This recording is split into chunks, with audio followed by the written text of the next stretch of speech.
Mais uma vez estamos aqui para falar desse curso de evangelização.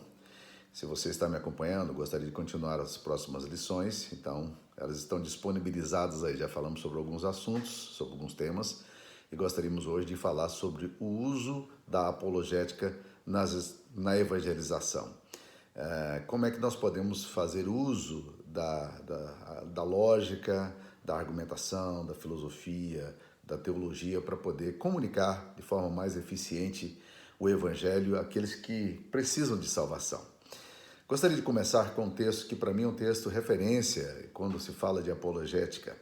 É o texto de 1 de Pedro, capítulo 3, versículo 15, quando Pedro diz: Antes, santificai a Cristo nos vossos corações, estando preparados para dar razão da esperança a todo aquele que vos pedir esta razão da esperança, que é em vós. Então nós, na verdade, o apóstolo Pedro está falando da gente dar razão da esperança a todos aqueles que nos pedirem. Então espera-se que na comunicação do evangelho a razão esteja presente. O apóstolo Pedro está encorajando a gente a usar as armas da lógica, da epistemologia, da filosofia, para tentar de alguma forma levar a pessoa que está desorientada espiritualmente a entender o evangelho e se converter.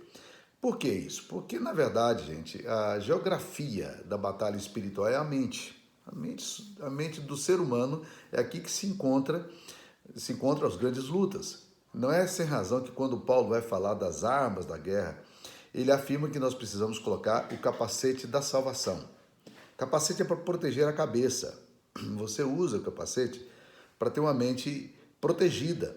Esse capacete vai proteger você das setas, da dúvida, né? Então, se você está firmado no plano da salvação, isso é uma bênção para a sua vida. Coloque o capacete da salvação. Sem ele não dá para andar, é uma arma de defesa. A Bíblia também afirma, em 2 Coríntios capítulo 10, versículos 4 e 5, que as armas das nossas milícias não são carnais, mas elas são poderosas em Deus para destruir fortaleza e anular sofismas. Eu vou trabalhar daqui um pouquinho mais sobre isso. E é interessante pensar que essas armas, espirituais que temos em Jesus, elas anulam sofismas, um termo claramente ligado à filosofia e à maêutica de Sócrates. Nossa luta é espiritual, mas ela é, acima de tudo, apologética. Por quê? Porque se a pessoa não se convencer das verdades do Evangelho, se não tiver um nível de coerência que a leve a refletir sobre a seriedade do que você está falando, e se você também não conseguir entender a seriedade do Evangelho de uma forma lógica, você nunca vai se tornar um bom cristão. Eu tenho sempre pensado isso para mim mesmo. Se eu não estiver convencido das verdades do Evangelho, eu nunca serei um bom cristão. E eu estou absolutamente certo de que é assim. Para se tornar um bom cristão, nós precisamos estar convencidos da verdade do Evangelho. Para o crente, a armadura defensiva é essencial nessa luta espiritual. Sem a confiança de que nós estamos crendo em alguma coisa que realmente vale a pena refletir, vale a pena pensar, nós certamente teremos muita dificuldade para termos uma fé sólida. Porque se nós não nos convencermos de que a fé cristã e suas implicações lógicas e éticas possuem consequências sensatas, coerentes, nós nunca seremos firmes na fé. É necessário estar convencido das verdades do Evangelho. Crer que os fundamentos e valores da fé são validados pela filosofia, são validados pela experiência, são validados pela lógica. Nós nunca seremos capazes de disponibilizar talentos, recursos, tempo, dinheiro para alguma coisa que nós não estamos convencidos de que vale a pena defender e é importante para a nossa vida. Algum tempo atrás, um profissional liberal da minha igreja, morando no Rio de Janeiro, ele recebeu uma boa proposta para trabalhar na área de marketing, na Souza Cruz. E ele estava desempregado na época, precisando de emprego, e ele então entrou em contato comigo e me perguntou o que eu achava dele trabalhar na Souza Cruz. Eu disse para ele: você trabalha na área de marketing, e você vai trabalhar vendendo o quê? Né? Você vai estar vendendo cigarros. O fato de você me ligar já expressa a sua dúvida. E eu disse mais para ele: você consegue falar de alguma coisa de um produto que você não acredita que é bom? Você realmente consegue fazer marketing de alguma coisa que você abomina? E ele não aceitou o convite, foi um conflito familiar muito sério, mas ele firmou os pés e disse, não vou assumir isso aí.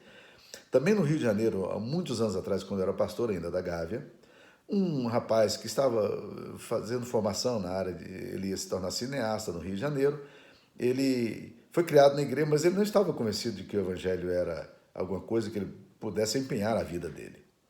Um determinado dia, ele me ouviu, nós estávamos conversando e eu estava encorajando a fé dele, ele me ouviu atento, assim, fazendo perguntas.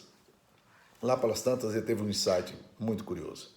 Ele disse, pastor, eu daria tudo para crer nessas bobagens que o senhor crê. E eu virei para ele, filho, falei, filho, eu jamais anunciaria alguma coisa que eu creio que seja bobagem.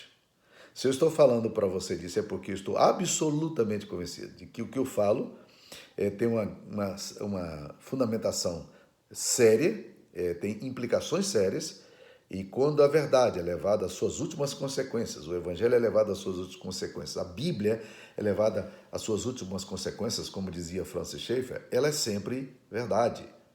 A verdade liberta, seja de onde ela for dita, mesmo que seja na boca de um nécio, seja na boca de um ímpio, né? E a mentira é sempre ruim, mesmo que venha na boca de um pastor ou de um respeitável homem religioso. Se nós adotarmos a mentira como parâmetro, nós certamente nos perderemos, porque a mentira é engano, falsidade é engano. E a Bíblia Sagrada diz que o pai da mentira é o diabo. E Jesus diz, vocês não me seguem porque o pai de vocês é o diabo. E ele tem sido assim desde o princípio. João capítulo 8, versículo 44.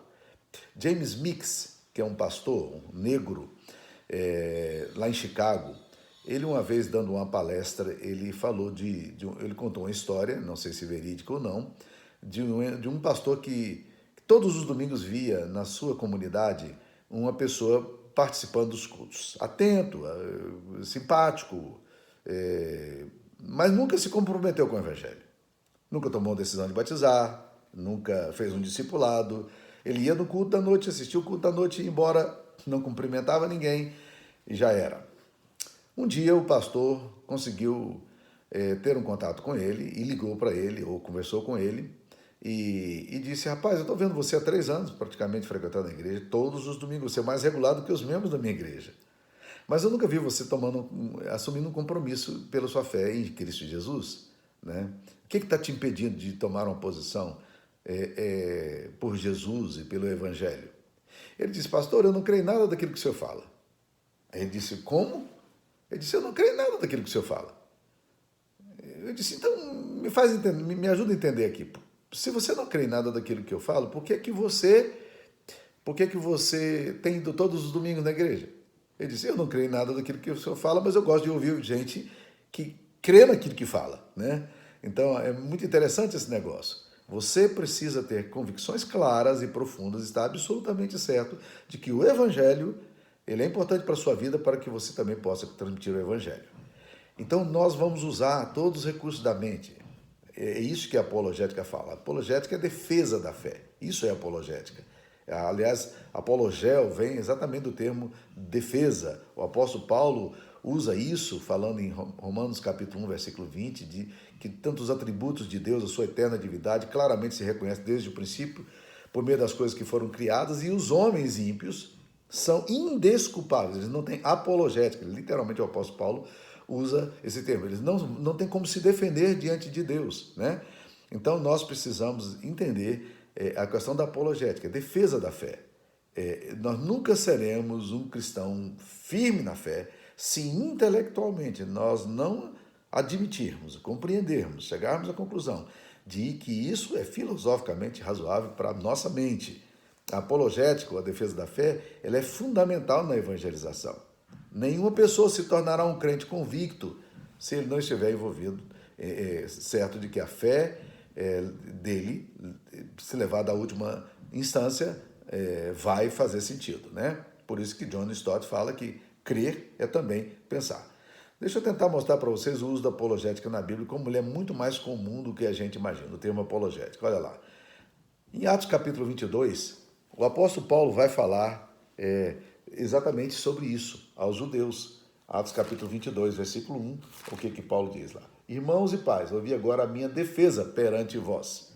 Exatamente ele está usando. Ouça a minha apologética de vocês. Atos capítulo 25, versículo 16, o apóstolo Paulo vai dizer: a eles respondi que não é costume dos romanos condenar quem quer que seja, sem que o acusado tenha presente os seus acusadores e possa defender-se da acusação. Isso aqui é um discurso de Festo, de Festo em direção ao rei Agripa, falando da situação de Paulo. Quando você vai para 1 Coríntios, capítulo 9, versículo 3, diz: a minha defesa, a minha apologética perante os que me interpelam é esta, o apóstolo Paulo está falando. Filipenses capítulo 1, versículo 7, o apóstolo Paulo, mais uma vez, vai citar esse termo, dizendo de uma forma muito interessante o seguinte, Filipenses capítulo 1, versículo 7. Aliás, é justo que eu assim pense de todos vós, porque vos trago no coração, seja nas minhas algemas, seja na defesa e confirmação do Evangelho, pois todos sois participantes da graça comigo. Então ele diz na defesa, na apologética do Evangelho, né? Quando ele diz no capítulo 1, versículo 16, Filipenses 1, 16, ele fala assim: estes por amor, sabendo que estou incumbido da defesa do Evangelho. Paulo se via como alguém que estava incumbido de fazer a apologética do Evangelho, né? O apóstolo Paulo vai usar mais uma vez esse termo em 2 Timóteo, capítulo 4, versículo 16, quando ele vai falar aqui: tem cuidado de ti mesmo e da doutrina.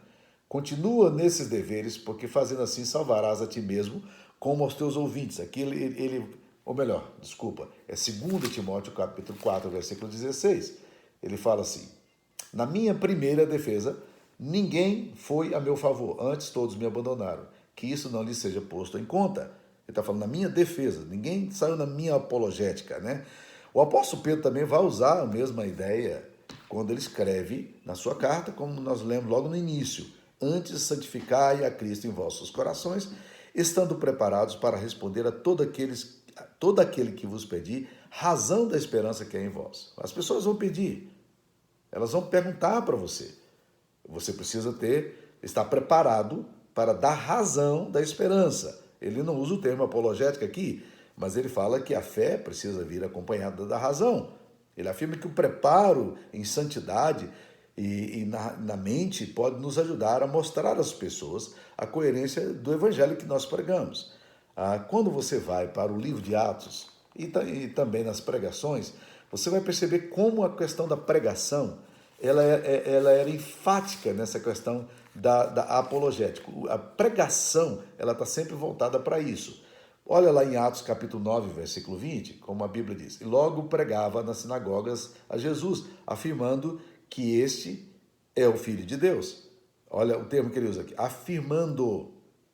Paulo está absolutamente convencido, ele afirma isso aí, né? Mas se você vai para o versículo 22, ele fala: Saulo, porém, mais e mais se fortalecia e confundia os judeus que moravam em Damasco, demonstrando que Jesus é o Cristo. Essa demonstração ela era normalmente seguida de duas coisas: lógica, estudando a Bíblia Sagrada, os textos do Antigo Testamento, vendo a coerência, sequenciamento, vendo a presença de Jesus lá no Antigo Testamento, e também demonstrando no sentido da experiência, dos sinais e das evidências sobrenaturais que ele tinha. Então ele demonstrava. Esse termo demonstrar na pregação é muito importante também. Atos capítulo 18, versículo 11, ele vai usar o termo ensinar, né? E o ensino de Paulo era sempre acompanhado de muita lógica. O apóstolo Pedro vai até falar que o apóstolo Paulo, nosso irmão Paulo, ele fala de algumas coisas difíceis de entender, que os incautos e indoutos deturpam para a sua própria destruição. Ou seja, Paulo ia profundo na coisa, ele era rabino, ele tentava mostrar lá nas raízes, na exegese que ele fazia do Antigo Testamento, mostrar exatamente a veracidade, o conteúdo, a seriedade do que ele falava. Mas ele usa o outro termo que é usado para a pregação no livro de Atos, é exatamente o termo querigma, que significa anúncio. O anúncio era sempre acompanhado de muita lógica. O apóstolo, se você pega os sermões de Paulo, principalmente em Atenas, quando ele parte do princípio da filosofia, quando ele começa a trabalhar entendendo o pensamento dos epicureus, dos estoicos, né? Ele vai falar a partir da filosofia, citando poetas atenienses, né? Você percebe isso aí, quando ele vai pregar aos judeus, ele usa todo um raciocínio diferente, baseando-se no Antigo Testamento, nas leis, tudo isso, a pregação era muito acompanhada sempre de muita pujança intelectual. Mas há um outro termo que ele usa que eu acho interessante, Atos capítulo 17, versículo 17, ele vai usar o termo dissertar, já é um termo um pouco diferente, né? Alguns dos filósofos epicureus e estoicos contendiam com ele. A ideia de contender aqui é uma contenda verbal, uma discussão, né? Havendo quem perguntasse, que quer dizer esta tagarela? E outros, parece pregador de estranhos deuses, pois pregava a Jesus a ressurreição. E no versículo 17, Atos 17, 17, diz, por isso dissertava na sinagoga entre os judeus e gentios piedosos. Dissertar é você pegar a raciocínio, a lógica, a coerência do pensamento e ponto a ponto, tentando mostrar. Mas olha um termo que para mim me fascina. Atos 19, 8, aparece aqui o termo persuadir. Aqui fala, durante 3 meses Paulo frequentou a sinagoga de Tirano, na escola de Tirano, sinagoga, desculpa, onde falava ousadamente, dissertando e persuadindo com respeito ao reino de Deus. Ele dissertava, ele fazia toda uma análise e ele tentava persuadir. Essa linguagem de persuasão é uma linguagem altamente lógica, que usa a razão. Isso é apologética. E ele também, há um outro termo que ele usa, Atos 17, versículo 2, que é o termo arrazoar. Paulo, segundo o seu costume, foi procurá-los e por 3 sábados arrazoou com ele acerca das Escrituras. Arrazoar é ver as razões, literalmente. É colocar a mente enquadrada nas Escrituras Sagradas, dando razões daquilo que você pensa, né? É fincar as coisas, é argumentar. É isso que Paulo fala. Segundo o costume, ele vai para a sinagoga, 3 sábados, ele está arrazoando acerca de quê? Das Escrituras, tentando mostrar nas Escrituras. Mas há um outro termo também que é muito interessante, que aparece aqui em Atos capítulo 18, versículo 28, porque com grande poder convencia publicamente os judeus, provando por meio das Escrituras que Cristo é Jesus. Ele convencia como? Provando.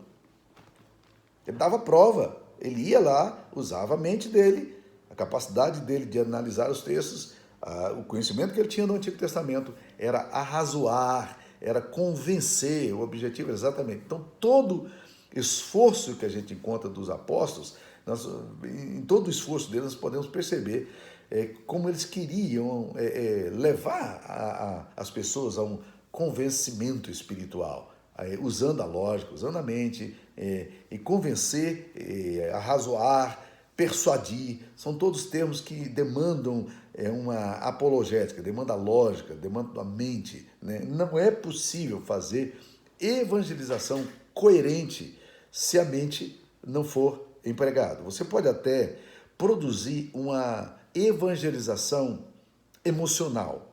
A evangelização emocional é quando a pessoa, e essa geração é muito voltada para isso, nessa questão, a pessoa sente alguma coisa, né? Aí ela se converte, sem ter muita noção. Então, quando isso acontece, quando a pessoa se converte emocionalmente, é fundamental o discipulado para que a mente dessa pessoa seja colocada no lugar, para que a mente dela seja coadunada. Caso contrário, ela vai ter sempre a fé superficial e vai ficar dependendo sempre de experiência. Quando a experiência não vier, ela não sabe em que crer, né? Então ela está fundamentada nas emoções dela, e isso é muito perigoso.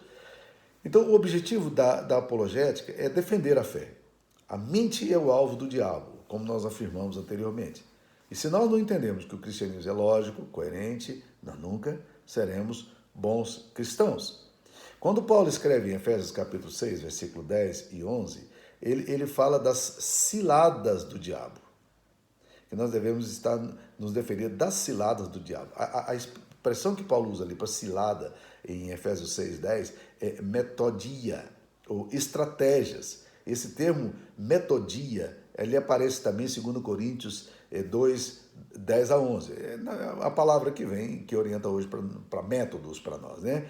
O apóstolo Paulo fala em 2 Coríntios 2, 10 e 11, e fala assim: nós não ignoramos os seus esquemas, a sua metodia, né? O esquema do diabo, né? A revista atualizada fala: nós não ignoramos os desígnios do diabo. Eu gosto mais da ideia dos esquemas, porque aí a lógica está muito presente. Satanás usa muita logicidade para desviar as pessoas da fé, para afastá-las de Jesus. Ele quer tomar a mente das pessoas, ele quer tomar a capacidade da pessoa entender com a cosmovisão cristã. O Deus desse século cegou o entendimento dos incrédulos, né? Cegou o entendimento, né? Quando Paulo fala em 1 Coríntios, em Romanos capítulo 1, da decadência humana, ele fala que eles têm agora uma disposição mental reprovável, porque a mente deles foi deturpada. O software deles foi danificado, né? A tentação se dá no campo do entendimento, a apostasia se dá no campo do entendimento, a incredulidade se dá no campo do entendimento. Por isso que é fundamental a gente perceber que a batalha espiritual ela é orientada para a mente. Em 2 Coríntios, capítulo 10, versículo 3 e 4, há um dos textos mais enfáticos sobre esse assunto. O apóstolo Paulo fala: porque, embora andando na carne, não militamos segundo a carne. Porque as armas da nossa batalha, da nossa milícia, não são carnais, mas sim poderosas em Deus para quê? Para destruir fortalezas e anular nós sofismas e toda altivez que se levante contra o conhecimento de Deus, levando cativo todo pensamento à obediência de Cristo. Então, a estratégia da evangelização, da nossa batalha espiritual, ele fala aqui, destruir fortalezas e anular sofismas. Vamos lá. Quais são as fortalezas? Fortalezas são os blocos mentais.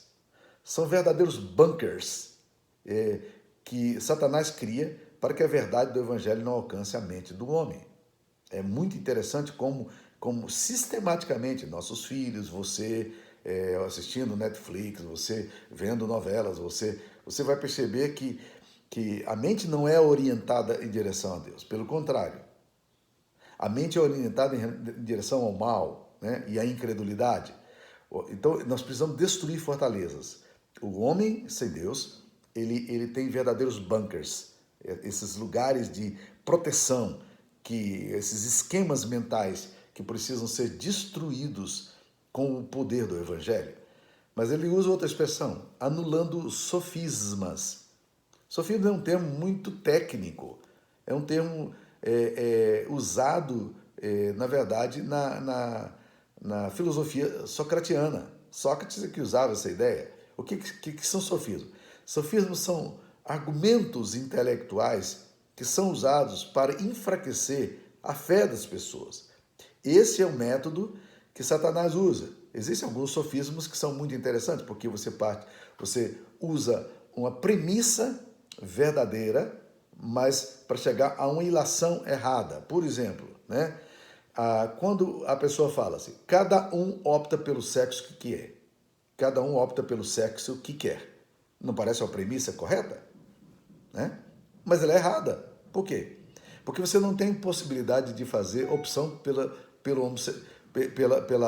sua sexualidade. Você nasceu macho ou fêmea, né? Você pode fazer opção pela sua preferência sexual, não pelo sexo. Então a pessoa não pode optar pelo sexo que ela quer. Ela não tem essa opção. A segunda coisa, todos os caminhos levam a Deus. Parece correto, né? E satisfaz muito o pluralismo dessa época. Mas, na verdade, se você pegar um ônibus saindo de Brasília em direção a São Paulo, esse ônibus não vai chegar a Salvador, né? Dependendo da rota como você vai, ele vai te levar para um caminho completamente divergente. São caminhos diferentes que levam a resultados diferentes. Um outro sofisma, nós não podemos discriminar. Nós temos que aceitar tudo, isso é o inclusivismo social, a tolerância, né? E a sociedade moderna acha que se você discordar, discorda, você é radical, você é preconceituoso, quando na verdade cada um precisa ter valores e conceitos claros. E nós não precisamos discriminar, mas nós podemos discordar. A mulher faz, olha outra premissa errada, a mulher faz com o seu corpo o que ela quer. É para justificar o divórcio, justificar o aborto que eles usam essa argumentação. Olha, naturalmente você concorda com isso, não é uma premissa correta? A mulher faz do corpo dela o que ela quiser. Só que a criança que está nela, o feto, não é o corpo dela, é um outro ser. E é a favor desse outro ser que nós lutamos, é a favor da vida. Se ela quiser cortar um braço fora, arrancar um pedaço da orelha, por questão estética, ela faz do corpo dela o que ela quiser. Agora, uma criança que está no útero dela, não é ela não é o corpo dela, né? As pessoas falam, mentira branca não faz mal, é relativismo, né? Mentira branca, existe mentira branca? Ou meia-verdade, existe meia-verdade? Meia-verdade é uma mentira inteira. Então, meus queridos, veja só como os sofismas são tão introjetados, são tão colocados na mente da pessoa. Quando o evangelho chega, quando nós anunciamos o evangelho precisa destruir as fortalezas e anular esses sofismas. E tem que ele fazer o quê? Ele tem que ter um resultado fantástico. Qual é o resultado? Levar todo o pensamento à obediência de Cristo. A mente da pessoa tem que ser mudada. Por isso que conversão na Bíblia, ela vem de metanoia no grego, né? Mudança do nous, da mente. A mente precisa ser mudada. Se não há uma mudança da mente, não há conversão. Por isso que o Evangelho vai trabalhar profundamente a questão da cosmovisão. Se antes conhecíamos a Cristo segundo a carne, o apóstolo Paulo fala em 2 Coríntios, agora não o conhecemos mais da mesma forma. Nós temos uma nova forma de pensar. Mas já observaram como todas as linhas filosóficas maiores do século XX, né, que começou no século XIX e afeta a gente até o século XXI, como elas são anticristãs? Pense, por exemplo, no campo social marxismo. O fundamento do marxismo é exatamente o ateísmo. Um dos fundamentos é conflito de raça, mas tem que excluir Deus, porque Deus é o ópio do povo, a religião é o ópio do povo, então você tem que tirar Deus da jogada. Então, na verdade, o marxismo, é difícil uma pessoa marxista, ortodoxa, se tornar, ser cristã. Ela pode ser um marxista no campo econômico, né? Mas ele nunca será marxista ideologicamente falando.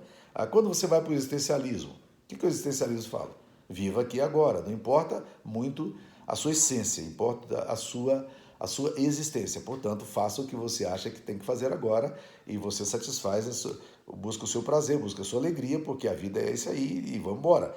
Então, na verdade, não se considera futuro, porque o existencialismo não considera o passado nem o futuro, é só o agora, é a existência que importa, não a essência, não existe essência, cada um constrói a sua própria essência. Quando você vai para a psicanálise, é a mesma coisa, né? No campo psicológico. Freud fala que a religião é a neurose obsessivo-compulsiva da humanidade, e assim, você vai para o campo da psicologia, sempre é essa coisa de desviar o homem de Deus, colocar a força no que o homem é capaz de fazer, é antropocêntrico, é humanista. Se você vai para o darwinismo, o mesmo problema acontece, isso já no campo mais científico, antropológico, né? O homem é produto do acaso, o homem é fruto de uma evolução, né? E eu sempre falo que o grande problema para mim do darwinismo não é nem a questão do evolucionismo, apesar de que eu não creio na evolução como o darwinismo coloca. Eu creio em adaptações, não evoluções. Agora, o problema do darwinismo mais sério é a questão da geração espontânea. A geração espontânea é um problema muito sério porque ela subtrai Deus da existência humana. Então, veja só, nós estamos no meio de um campo completamente minado, onde as pessoas realmente precisam, para crer, elas precisam ser transformadas no nous dela, na mente dela, né? Então, nós precisamos, alguns elementos são essenciais na antropologia cristã, nós precisamos de uma mente lúcida, Francis Schaeffer fala o seguinte: não é lícito nem honesto dizer às pessoas, creia somente. Por isso é que o apóstolo Pedro fala que a gente precisa dar razão da esperança que há em nós. A todos aqueles que nos pedirem, é uma mente lúcida, da razão da esperança. Por que eu creio? Por que eu cheguei a essa conclusão? Por que eu adoto esse estilo de vida? Né? A razão da esperança. Um outro elemento fundamental que nós precisamos, não apenas de uma mente lúcida, mas nós precisamos nos lembrar, e é o segundo ponto, é que a fé sem razão torna-se superficial, e a razão sem fé, ela enlouquece. Né? A fé sem razão, ela é superficial, ela não se sustenta. Apesar da fé não estar, não estar alicerçada na razão, mas ela está alicerçada na convicção de coisas que se esperam, de fatos que se não veem, nem tudo pode ser explicado pela razão. A razão, entretanto, ela é um elemento fundamental na nossa espiritualidade. Agora, se fé sem razão torna-se superficial, e é o que nós normalmente vemos com a atitude muitas vezes, por outro lado, nós vamos perceber também que a razão sem fé enlouquece. O apóstolo Paulo fala em 1 Coríntios 8, que o amor edifica, mas o saber ensoberbece. Ele te deixa envaidecido, cheio de você, né? Enfatuado. Né? Então, razão e fé são aliadas, não inimigas. Nós precisamos aliar isso aí, e o cristianismo exige de nós isso aí. Terceira coisa que nós diríamos como elemento essencial, também na apologética, é que razão sem santificação torna-se superficial e sem impacto. Por isso que Pedro, quando vai falar que a gente precisa dar razão da esperança que há em nós, a todos que nos pedirem razão, essa razão, ele fala, ele não começa exatamente com a razão, mas ele começa com a santificação. Ele começa o texto de 1 de Pedro 3,15, dizendo assim: antes, santificai a Cristo nos vossos corações. Santifique a Cristo no coração, estando sempre preparados para dar razão. Né? Começa não com a razão, mas começa com a santificação. Por quê? Porque razão sem santificação perde coerência e perde o poder do impacto. Né? Nós precisamos fazer isso aí. E, por último, um outro elemento essencial da apologética cristã é que não existe conversão sem mudança de mente. Por isso que conversão é metanoia, a raiz da palavra que é nous, é mente no grego. Sem mudança da mente, não há mudança de vida. Vamos continuar da mesma forma. Né?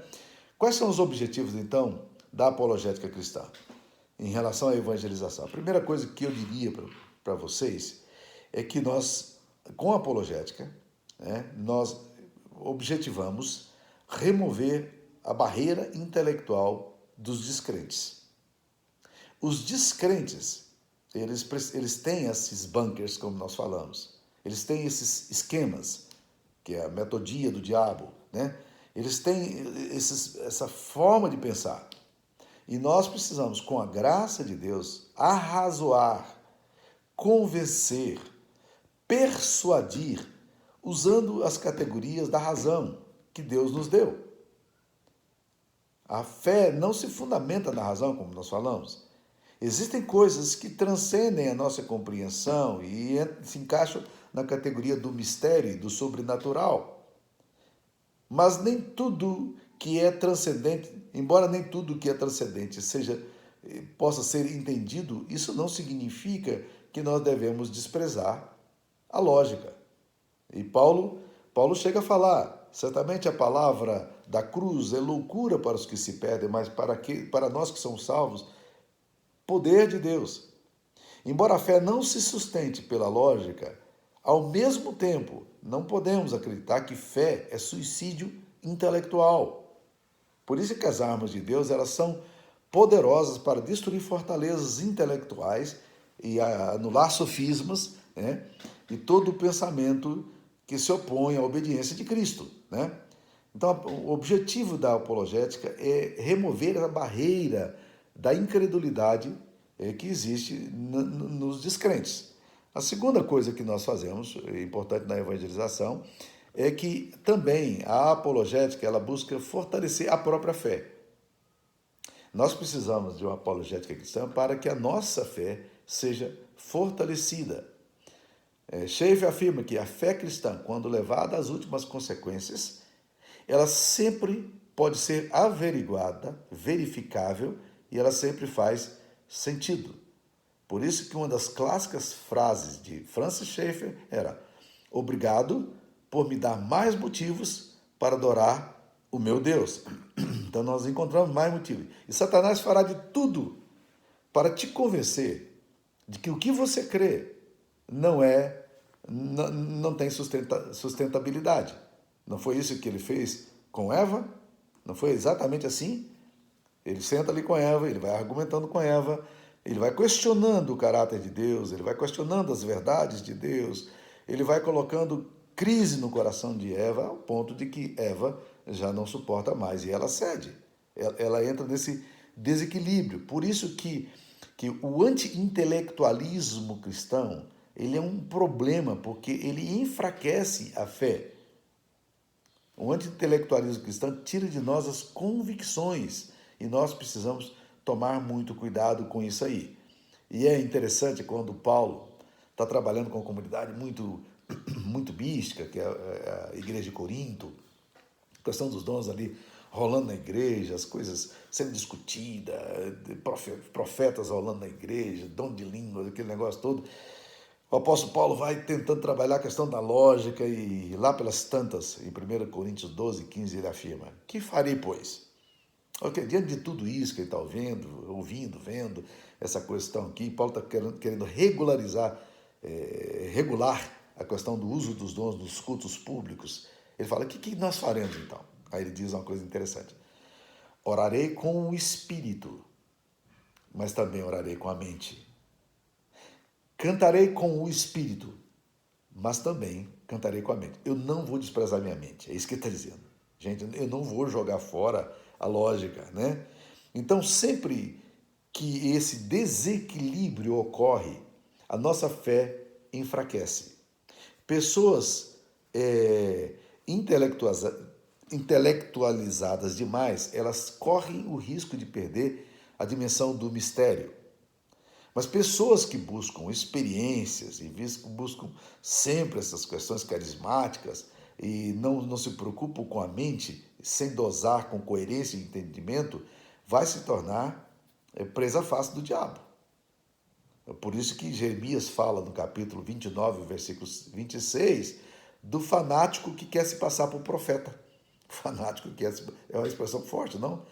Assim como também Paulo fala que aqueles que se empanturram de conhecimento, o saber vai ensoberbecer, ele vai inchar, né? A pessoa vai ficar numa situação exatamente complicada. Então nós precisamos da apologética para pregar o evangelho aos descrentes, para remover a barreira dos descrentes e para fortalecer a nossa própria fé. Mas nós também precisamos da apologética para fortalecer a fé dos irmãos. Existem muitos irmãos que possuem uma fé muito frágil. Um antigo professor da PUC em Goiânia era um padre e ele não era brasileiro. E ele falando então um dia sobre essa questão de fé, ele falou: olha, muitas pessoas quando vêm para a universidade, eles dizem que perderam a fé, mas eles perderam a fé porque a fé deles era muito mexerica, né? Ele estava querendo dizer, a fé era muito michuruca, e ele falou, a fé era muito mexerica. Então, muitas vezes, a fé é tão superficial, ela carece tanto de fundamento, que a primeira crise que ela tiver, ela não suporta, ela não condiz. Por isso, a nossa adoração, Jesus diz que nós devemos adorar a Deus em espírito e em verdade.